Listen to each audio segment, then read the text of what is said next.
সাম্প্রতিক সময়ে সোশ্যাল মিডিয়ায় একটি ভিডিও ও বর্ণনা দ্রুত ছড়িয়ে পড়েছে, যেখানে দাবি করা হচ্ছে ভারতে মাত্র ৯ বছর বয়সী এক শিশু মা হয়েছে এবং সে একটি পুত্র সন্তানের জন্ম দিয়েছে। ভিডিওর সঙ্গে আরও ভয়াবহ অভিযোগ জুড়ে বলা হচ্ছে শিশুটির গর্ভধারণের পেছনে তারই বড় ভাই জড়িত। এই দাবি সামনে আসতেই দেশজুড়ে চাঞ্চল্য সৃষ্টি হয় এবং অনেকেই ঘটনাটিকে সত্য ধরে নিয়ে ক্ষোভ প্রকাশ করতে শুরু করেন।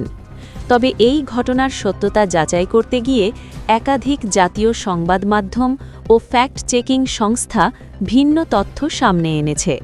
যাচাই করে দেখা গেছে সোশ্যাল মিডিয়ায় ছড়িয়ে পড়া ভিডিওটি কোনো বাস্তব ৯ বছর বয়সী শিশুর সন্তান জন্ম দেওয়ার ঘটনার প্রমাণ নয়।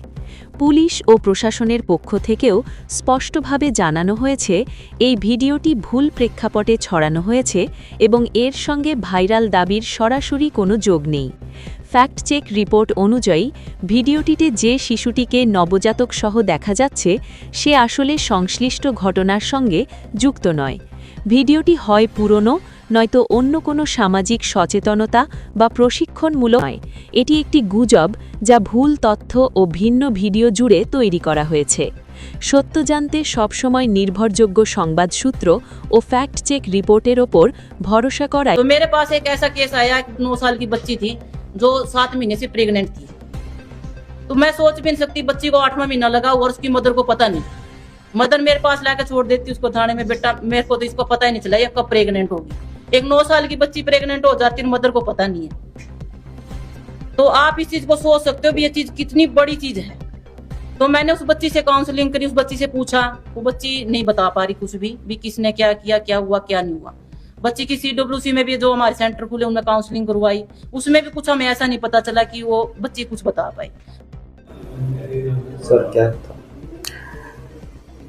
सोशल मीडिया पर एक 9 साल की बच्ची के मां बनने के संबंध में वीडियो वायरल हो रखा है और जिसमें बताया गया है कि भाई एक जिला कैथल से संबंधित है।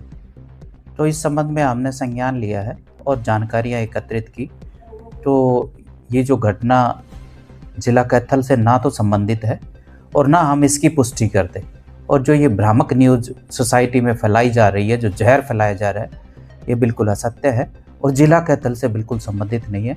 और जिस भ्रामक खबर के ऊपर हम निश्चित रूप से संज्ञान लेके उचित कार्रवाई की जाएगी।